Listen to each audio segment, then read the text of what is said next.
Okay. All right. Good evening, everyone. I'd like to call to order the Cumberland School Committee on Thursday, October 24th, 2024 at 7:03 p.m. Please rise for the Pledge of Allegiance.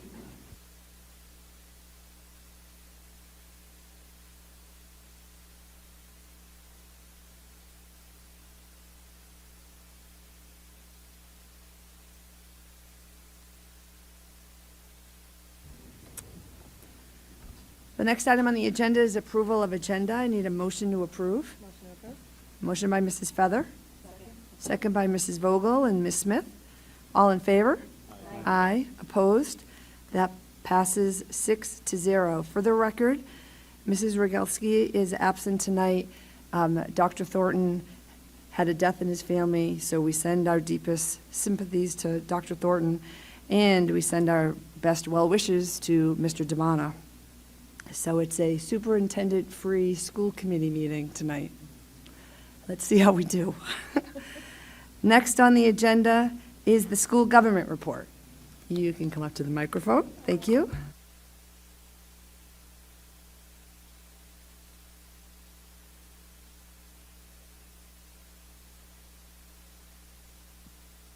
Good evening. My name is Grace Lambert, and I'm the Charity Coordinator of Student Government and the Student Class Advisor of the Class of 2025.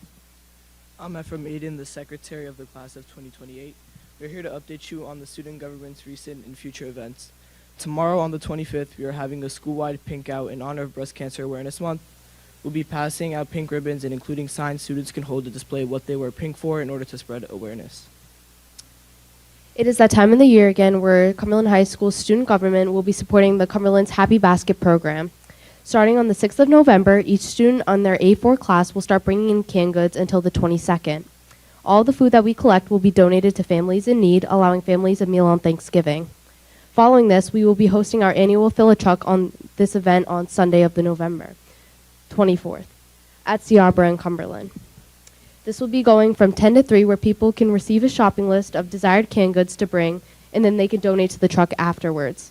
The next day, we will be driving to Dean Warehouse, where the new home of the Happy Baskets program is located, and drop off our collected food, organize baskets, and make sure everyone is in need of a wonderful Thanksgiving. We'd love to see you come out and support the fill a truck on the 24th, as it's an awesome event for the town. Thank you so much for your time. Thank you.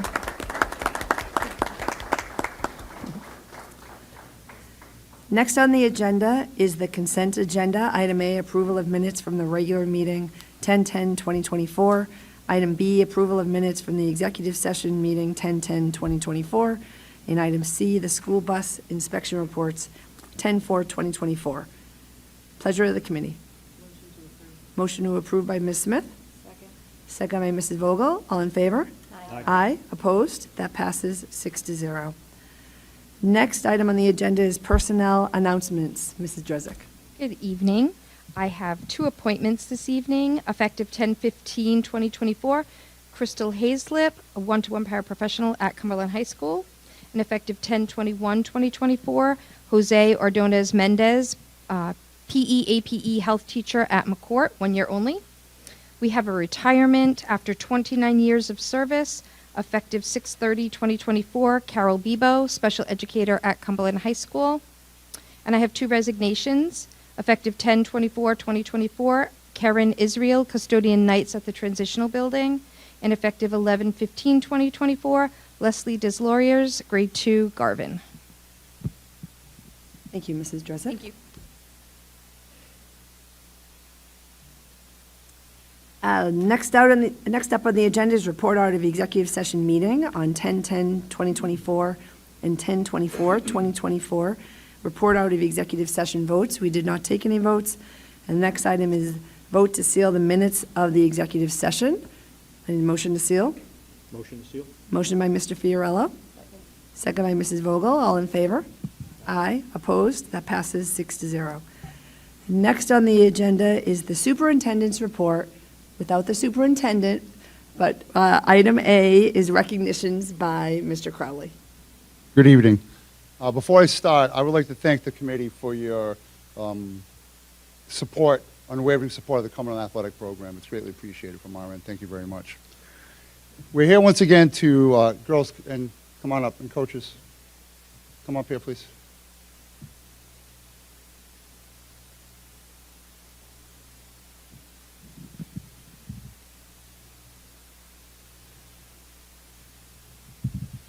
So we're here once again to honor another state champion from Cumberland in North Cumberland Middle School cross country. This past Sunday, under perfect weather conditions, a sun-drenched sky at Deerfield Park, the North Stars claimed their second state title in the last 3 years and their last 10 in the last 14 years. Great accomplishment.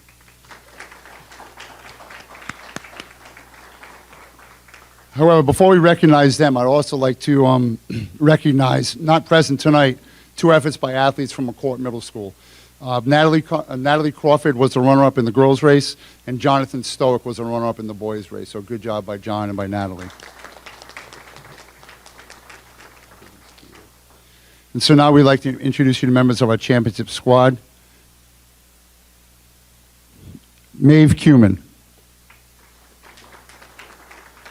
Hadley Henderson. Kaylee Kerbeck. Shay Marr. Charlotte Pryor. Lydia Toth. And absent tonight, Melania Rodriguez. And our coaches, Jackie Hooper and Jody McGill. If anybody wants to take a picture, now would be the time. Let me get my camera.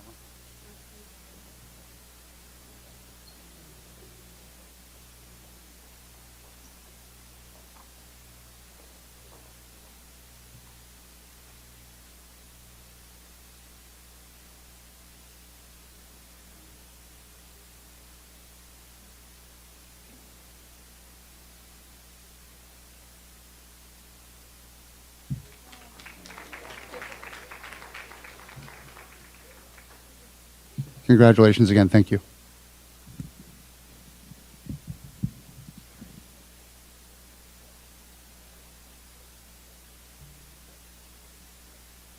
Thank you, Mr. Crowley. Congratulations, girls. Next on the superintendent's report is the Garvin Trunk or Treat update by our very own Ms. Smith. Thank you, Madam Chair.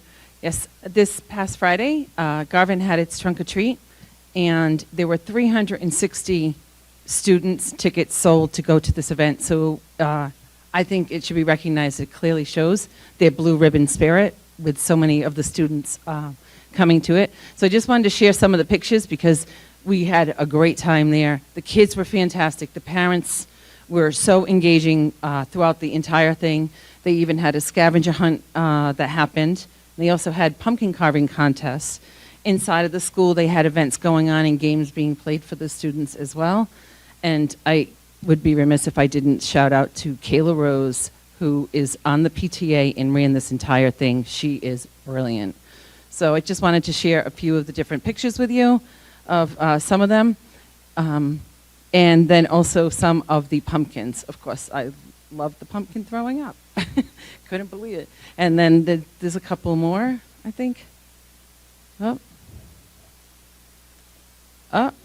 We might be missing one. Okay. And then they did have contests for it, and I believe the Jurassic Park one did win in the middle. And I have to say, it was an all-around experience. I only got a picture from the front of it, but it was massive, and they did a fantastic job. So great job for all the families and the kids that were there. Thanks, Ms. Smith. Next up on the agenda, the flu clinic reminder. Mr. McGrath, you handling that? I will take care of that. Good evening, everyone. Just a quick reminder, Wednesday, October 30th from 4 to 7 at the Cumberland High School will be the flu clinic, along with Thursday, November 19th from 4 to 7. So that'll be the flu clinic that's coming up. I'm here tonight to do my best Dr. Thornton impression to discuss the construction. As you can see, community school brought to you by the word demo. A lot of demo is going on. As you can see, this is the old cafeteria. So these used to be walls, so that's been all opened up. This is going to be the home of the media center. And then these are different classrooms, as you can see. Floors all demoed, ceilings coming out, all ready for new floors and ceilings to be going in. And then this is, the old office space has been demoed for the new layout that's going in there. So a lot of progress there at Community. And as you all know, Monday was Ashton's ribbon cuttings for the completion of the stage portion. Was the last piece. So, yeah, that was on Monday night. And coming soon, so as you know, in the latest bond issue, there was money set aside for 3 new elementary school playgrounds. We've been working with RIDE, and that equipment's been ordered. Should arrive in December, and then we'll be working with the town. Hopefully we'll be able to start that. Depending on how the winter goes, we'll determine when we can break ground on those. But equipment's on order, and yeah, we'll see those this spring. So. All right, Mr. Fiorello has a question. Mr. McGrath, who's actually installing the actual playground equipment? So that's Megan O'Brien and Sons, the same company that did Community along with BF. Okay, and they are approved installers for the warranty and all that? Correct. We've had that problem in the past. All right, thank you. Yep. Thank you, Mr. McGrath. Any other questions, comments? All right, thank you. Good job, Mr. McGrath. Next on the agenda is reports of standing committees. Item A, Fiscal Management Subcommittee update. Mr. Collins. Thank you very much. Thank you very much. The Fiscal Management Subcommittee met this evening. Very short meeting tonight. We have 11 resolutions for the committee to consider. We also discussed budget projections for this current fiscal year, closing out the last fiscal year, and the ongoing audit that we're looking at. So that was it for the Fiscal Management Subcommittee. Thank you. Thank you, Mr. Collins. Next is the Policy and Procedures Subcommittee update. Mr. Fiorello. Yes, Policy and Procedures did meet this past Tuesday. We discussed 3 policies, really. G21, non-contracted at-will employees. We'll discuss that later. We just did a little bit of updating on that for some increase in the base rates of salary for mostly for substitute teachers, so we can stay competitive. We also made another change to the A5 Title IX projections, which Mr. Adams will explain later on in the agenda.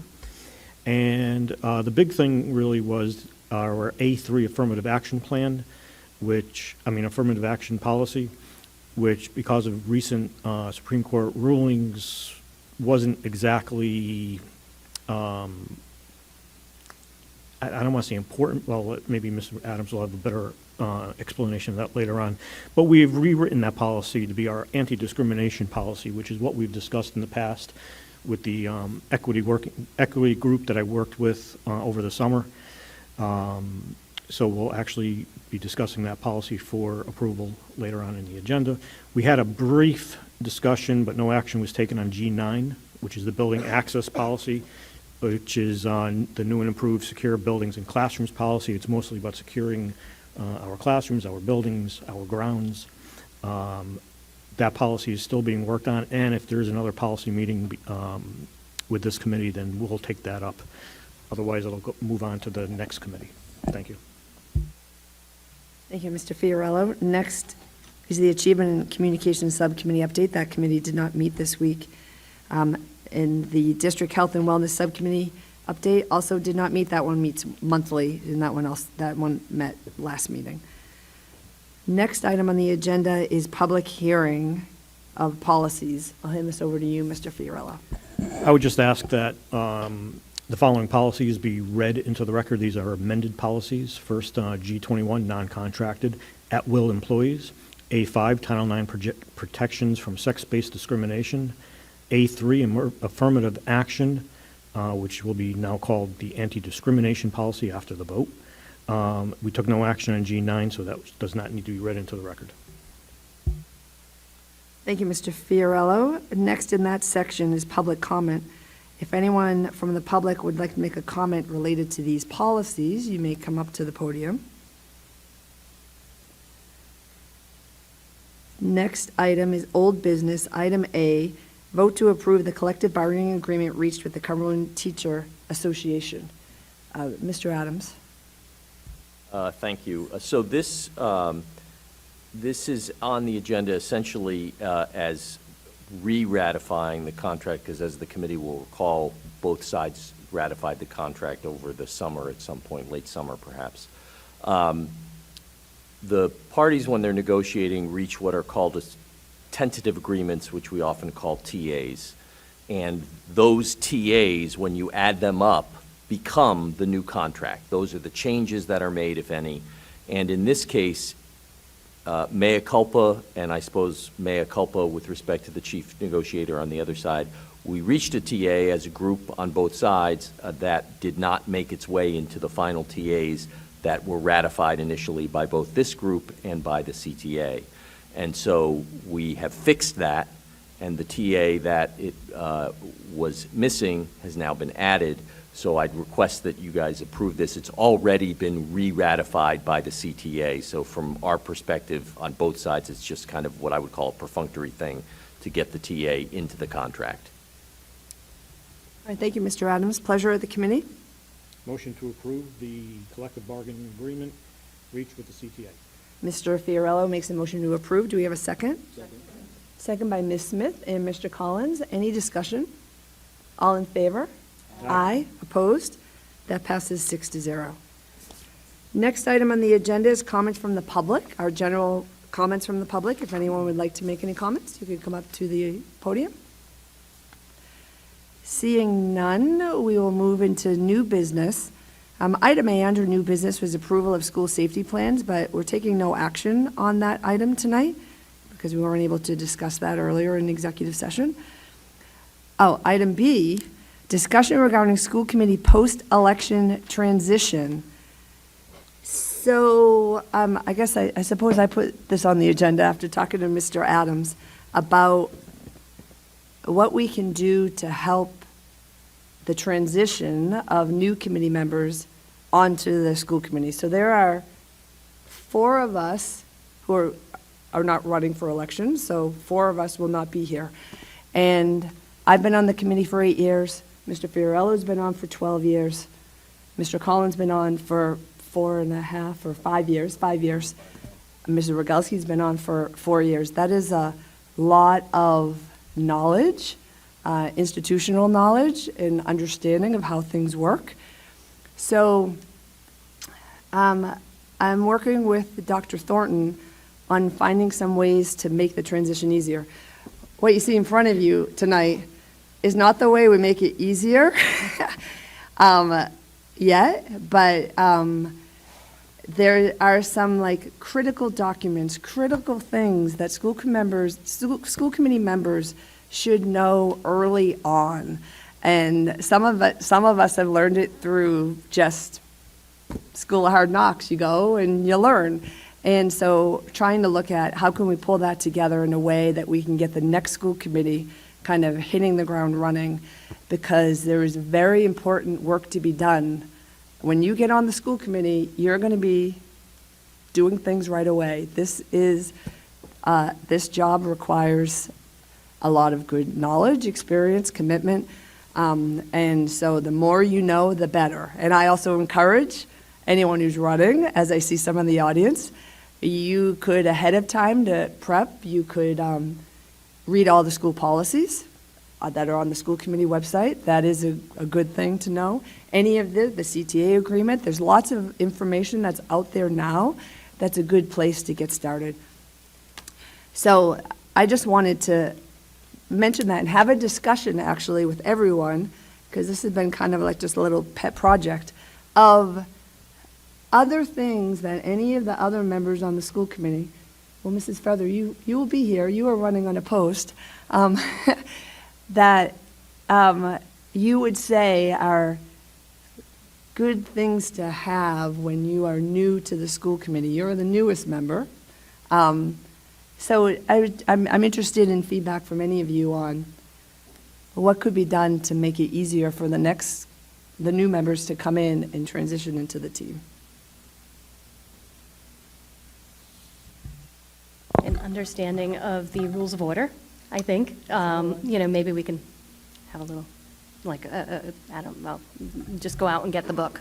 That's what I had to do, the Robert's Rules of Order. That's a good one. Yeah. That's a very good one. Because honestly, it's like, that was one of the most interesting pieces for me, even though I had been an elected official on our PTO. We still weren't as stringent as we have to be here. I remember when I got elected, my parents got me a little quick guide, like Dummy's Guide to Robert's Rules of Order. Yes, that is helpful. Other comments? Yeah, Ms. Smith? I just have two comments, and that would be the Rhode Island Association of School Committees has a great website, and there's a lot of information on there, including online videos of any classes and any of the training. Each January, there's a 6-hour class that takes place, and it covers your 6 hours worth of training that you have to do by law. So it's a great place to go in and start learning things. They cover all different aspects on ethics, on Robert's rules, and other things. Pardon? Open Meetings Act, right, that's going to be right. OMAs are really important, so they do that. And the other thing that I found to be incredibly useful was I found a mentor on the school committee, that on the members that were there, whether they're incoming or outgoing. Mr. DeMonica was fantastic in walking me through and answering questions. Every question I had, he was there to answer it. And I find that to be so important because it really gave so much knowledge, and I'm glad I had him for my first year. Good advice. Mrs. Feather? And I'd like to publicly thank Mr. Fiorello for being that to me.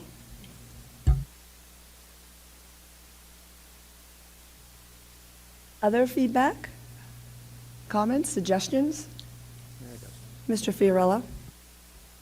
I would say it's very important once you're elected, because it's easier once you're elected. But even before, you can sit down with the heads of departments, whether it's director of special ed, the director of finance, director of IT, just to learn what the issues are, especially with the business office. That's really probably the most important aspect, because you'd be able to understand how the budget works, how taxation in this town works, which is a little screwy.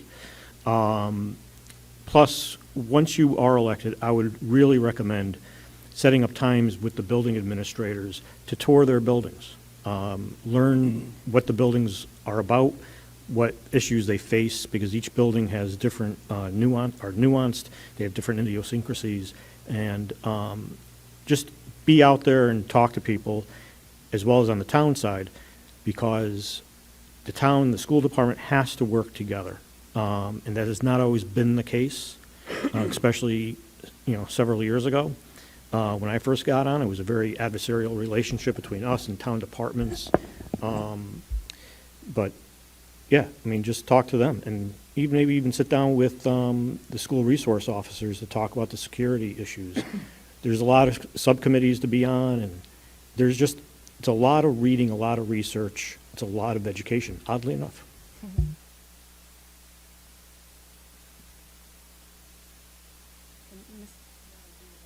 Yeah.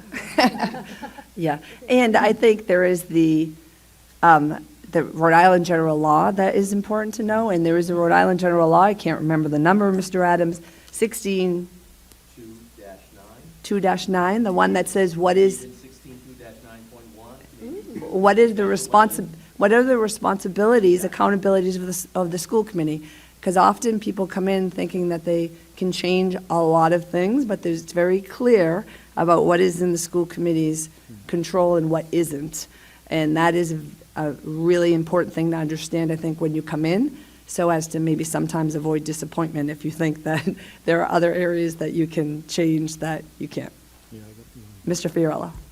That's a great point, because there's a very clear line between school committee responsibility and operations, and we are not involved in operations. I know that's ironic coming from me, but it is true. We are responsible for the budget, the hiring of the superintendent, and policy. And that's pretty much all we're responsible for. Other things should really be left to the superintendent and his central office team and the building administrators and everybody else.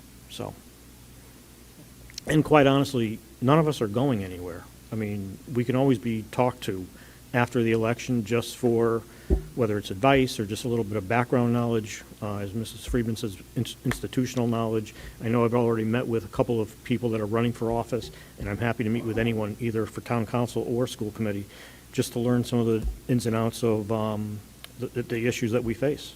We all have to work together. This is too important for the children, for our town, to remain adversarial. Mr. Adams. I was going to add to what Mr. Fiorello said about the lines of demarcation. Those are actually statutory. And so the two statutes, I was kind of kidding of all, there are tons of statutes in Title 16.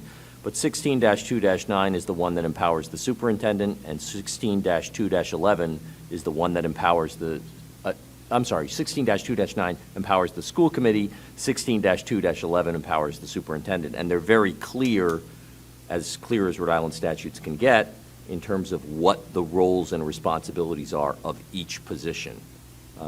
So those would be that's where I would start.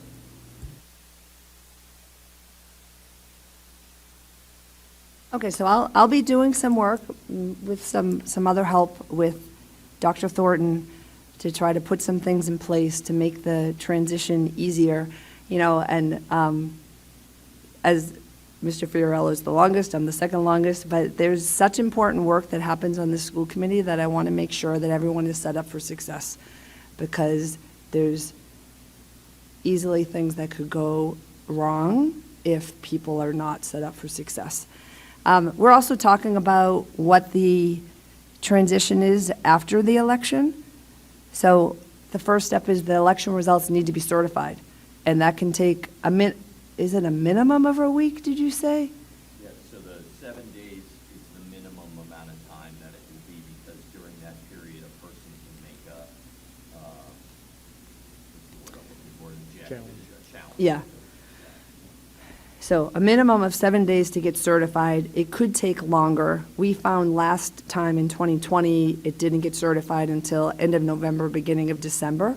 So the new committee wasn't sworn in until the first meeting in December. If they were able to get everything certified, then the new committee could be sworn in on November 14th, which is when our next meeting is. If it doesn't happen November 14th, I think the next meeting is the December meeting. Is there another meeting in November? Yeah, there's only one in November. So, clear your calendars for November 14th, any and everybody. You never know what will happen. Or it might just be us up here again on November 14th. So we'll see how that goes. Clear your calendars every Thursday for the next. Okay, so I just wanted to have that discussion. I think we should do more of that in terms of how we transition people to town council, school committee, any of these roles. They're super critical, and the more we can get people a good foundation, the better. And Mrs. Feather will for sure be here to also help. Next item on the agenda is discussion and a vote to approve homeschool instruction requests for the 24-25 school year. Motion to approve by Mrs. Feather. Second by Mrs. Vogel. All in favor? Aye. Opposed? That passes 6-0. Next item, D, discussion and or vote to approve amended policies. I'm going to take this over to you, Mr. Fiorello. Yes, first is the G21 non-contracted at-will employees. Mrs. Dredzik, do you want to speak to this at all, or do you want me to handle it? Go ahead. Thank you. We made an adjustment, or we asked for an adjustment in the amount of pay for both our part-time teacher assistants, those that work in our kindergarten classes, generally 3 hours a day, and for our substitute teacher assistants. The reason in asking is the pay rate of $15 got us at 0 applicants. So we have no substitute teacher assistants that are currently working in our schools. So when a teacher assistant is absent, it's really not good for the students and or the teachers in that room, because we can't cover them. When we changed the rate for the subs, we also had to adjust the rate for our part-time employees, because we don't want them making less than our substitutes would be making. So we asked for both to be raised to $20 per hour. Yeah, if you review the material, it's all very clear cut. We've also removed some of the, we changed some of the salary ranges from, say, 12.25 to 15. It's just now a flat 15, so there's a little bit of that.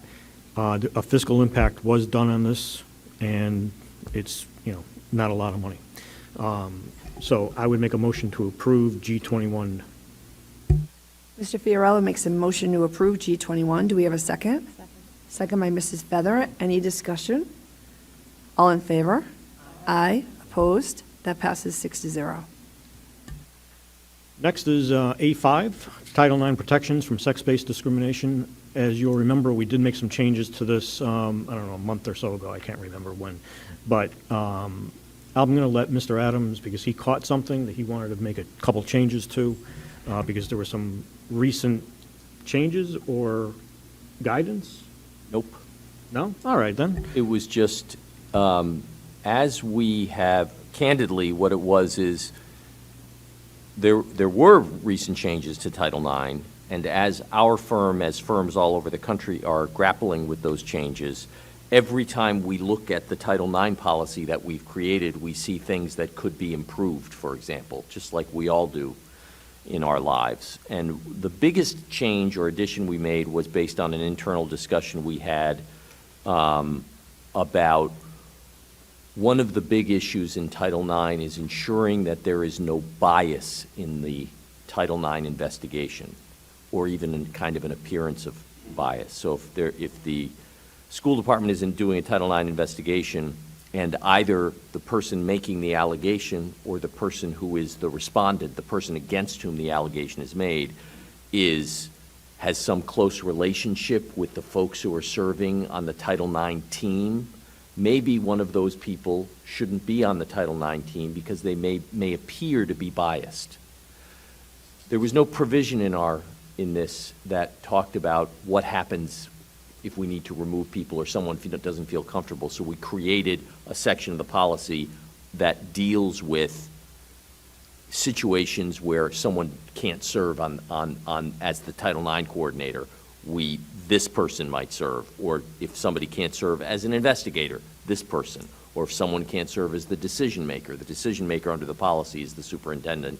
You folks, some of you folks maybe in the future, but not all of you, would be the appellate decision maker. If any of those people are not able to serve, we wanted to have a process about that. That's the really big change. The rest of it, you can always find Scrivener errors that you made or improving language ever so slightly. For the most part, that were the other changes that we did. But that one we thought was important to make sure that those on the team, when they were confronted with something, maybe I shouldn't be serving here, had a mechanism to extricate themselves. So that's what we did.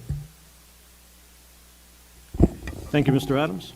And that's a great point about, reading through a policy and all of a sudden you find, sentences that have been amended in places over the years and, don't make sense with other sentences. So there's just some general cleaning up being done here too, which I really think is part of the issue with long policies. But all very simple to read through. If anybody has any questions, I'm sure Mr. Adams or myself will answer them. Otherwise, I will make a motion to approve the amended version of Title IX, protections from sex-based discrimination. Mr. Fiorello makes a motion to approve A5, policy A5. Do we have a second? Second. Second by Mrs. Feather. Any discussion? All in favor? Aye. Aye. Opposed? That passes 6-0. Next is our A3 policy, which was formerly called affirmative action. This policy had been updated a few years ago, but recent Supreme Court decisions. Mr. Adams, do you want to just speak to that aspect of this? I mean, you weren't here for that discussion with us, but... So I'll riff on that for a minute, but very briefly. The United States Supreme Court recently, in a couple of cases involving Harvard and the University of North Carolina, struck down affirmative action. I will say, in general terms, the policy that we had was not really an affirmative action policy. It was called affirmative action, but it was really more an anti-discrimination policy anyway.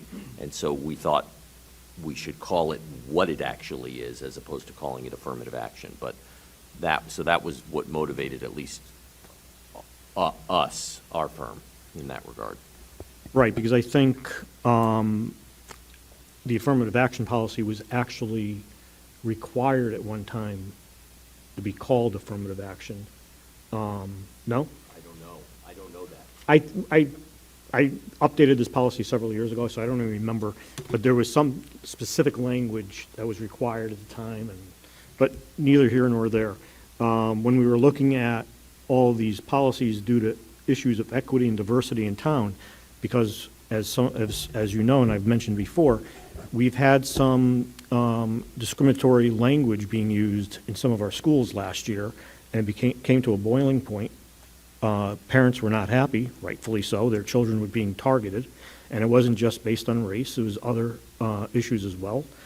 But I did meet with a group of parents whose children experienced racially charged language.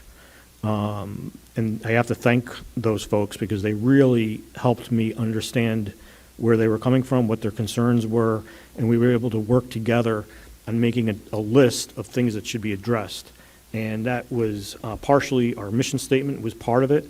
But this is really the bulk of the work that we did, which is the anti-discrimination policy. And I want to thank Stephanie Gonzalez from Barton and Gilman, Mr. Adams' associate, because she's the one that actually, she and I talked about this policy, but she's the one that actually put pen to paper and wrote the policy. It was a little delayed over the course of the week because she and I kept going back and forth on little parts of it. We had a good discussion the other night. This policy was passed. It was received pretty well by the equity group that I worked with. So I am very happy with the outcome. It's important to note that we're also going to make some additional changes to the bullying policy due to recent, reasonably recent, because recent means a lot of things, new guidance on bullying policy. The problem, again, as I've mentioned in the past, is laws get changed, and that information isn't always filtered down to us from the Department of Education. So we don't know about it until either somebody accidentally comes across it or something comes up. But this policy is, I think, a great step forward. It talks a lot about reporting, and just like our current bullying policy, there will be a reporting aspect that is required of the administration to report to the school committee twice a year on allegations that have been made, investigations, and also any actions that were taken. It also lays out professional development for all staff. It talks about guidance programs for all students, and it talks about what happens when students or staff violate this policy and what steps are taken to correct behavior. It's not always necessarily about punishment, but sometimes it is about punishment. But mostly it's about education, again, oddly enough. And let's all, just try to be a little nicer to each other. So I would make a motion to approve the new A3 anti-discrimination policy. Mr. Fiorello makes a motion to approve the A3 policy. Do we have a second? Second by Mrs. Feather and Mr. Collins. Any discussion? All in favor? Aye. Aye. Opposed? That passes 6-0. Thank you, everyone. So we'll move to agenda item E, discussion and a vote to approve, amend, and reclassify policy. Mr. Fiorello. Yeah, this is one of the older policies, and Mr. Chandler and I had been talking about some changes to be made to this policy. I rewrote the entire policy. Mr. Adams had some questions and concerns about what I wrote. So we've been going back and forth on it. We had a lively discussion, that's right. So I am hopefully going to finish this policy and get it done either for the next meeting that we have, or I will hand it off to, more than likely, I will meet with the next policy chair to kind of go over where policy is at and where it needs to be. There are several policies that have been worked on but have not been completed. Policy work is just never done. So that's something I want to be able to sit down with the next policy chair and discuss things that, in my opinion, need to be done, and I'll be happy to go over some stuff. But this may be done by us, it may be done by the next committee. But that policy would be actually reclassified to the new security and technology category. But no action was taken, so we'll take no action now. All right, thank you, Mr. Fiorello.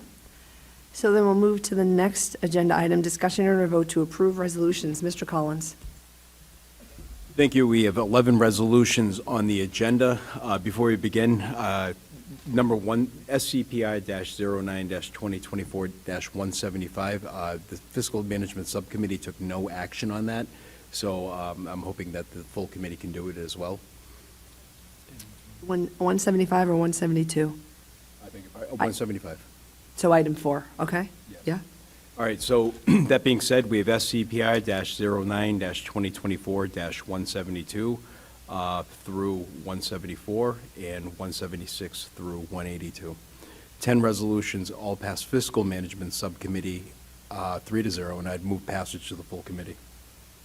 Okay, Mr. Collins makes a motion to approve resolutions SCPR 09-2024-172 through 174, and then SCPR 09-2024-176 through 182. Do we have a second? Second by Ms. Smith and Mrs. Vogel. Any discussion? All in favor? Aye. Aye. Opposed? That passes 6-0. And no action on SCPR 09-2024-175. Next item on the agenda is discussion and a vote to approve payment of bills. Mr. Collins? There are no bills. No payment of bills. Next item on the agenda is school committee comments, school liaison reports. Any comments from the school committee? Mr. Fiorello? With the events of the last couple of days at the high school, I just want to be able to just state that I want to, and this goes not just for this week, but also, quite honestly, for the last 12 years that I've been on the school committee. We owe a great debt of gratitude to the Cumberland Police Department, also the Fire Department, the Rescue. They have been very active and just great partners in trying to keep the buildings safe and secure and our children and our staff safe and secure. And this is another week that proved that. You hear about, conflicts that other towns have with their service, with their town services, but we have an outstanding relationship with our police department and our fire and rescue. So I just want to thank them for all the years that they've really been looking out for our kids. So, and I think the town really owes them a debt of gratitude. Thank you, Mr. Fiorello. Other comments? I'd like to make a comment. From the ribbon cutting at Ashton School this week, I probably should have mentioned this earlier, but at the ribbon cutting, Dr. Infante Green, who is the Rhode Island Commissioner of Education, she was there, she spoke, and when she got up to speak, she made mention of the blue ribbon school status of Garvin. She made mention of the blue ribbon status of Ashton, and she said, Cumberland has 2 blue ribbon schools. And I was sitting in the front row, and I had to put my third finger up, and she looked at me, and she said, oh, 3 blue ribbon schools. And then she said, there is a blueprint here. Something is happening in Cumberland.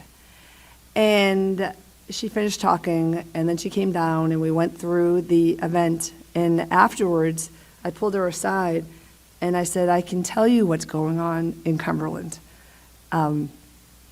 We have an administrative team that is focused on achievement, that they make data-driven decisions. I mentioned Dr. Thornton, I mentioned Mr. DeMana. I said you should pay attention to the work that they're doing. I said in common planning time has made a huge difference in this district. And I said to her, I said, that's one of the things that I was at the Rhode Island Department of Education to, whatever I said, disagree with it. And I said, now we have it back, and that makes a huge difference. I said, one of our challenges, so I said all this in like the 2 minutes I had next to her while she stood up. I said, one of the challenges that we face is the mandates are, well, I said, this challenges around changing our curriculum. And she said, well, why do you have to do that? And I said, well, because of the mandate that we changed to high-quality curriculum. I said, but our curriculum is working, and now we need more teacher development, and teachers need to learn, and that we may see a shift because we need to change our curriculum. I said, but it's no accident what's going on in Cumberland, and you should pay attention to it. That's what I said. So, But, yeah, 3 blue ribbon schools since 2017 is unheard of. So again, to the incoming school committee, don't screw it up. We got 2 more to go. So that was a nice event. Any other comments? All right, next item on the agenda is executive session, which we don't have tonight. Dr. Thornton. Next item on the agenda is adjournment. I need a motion to adjourn. Motion to adjourn. Motion by Mr. Fiorella, second by Mrs. Vogel. All in favor? Aye. Opposed? That passes 6-0. We are adjourned at 7:48 PM.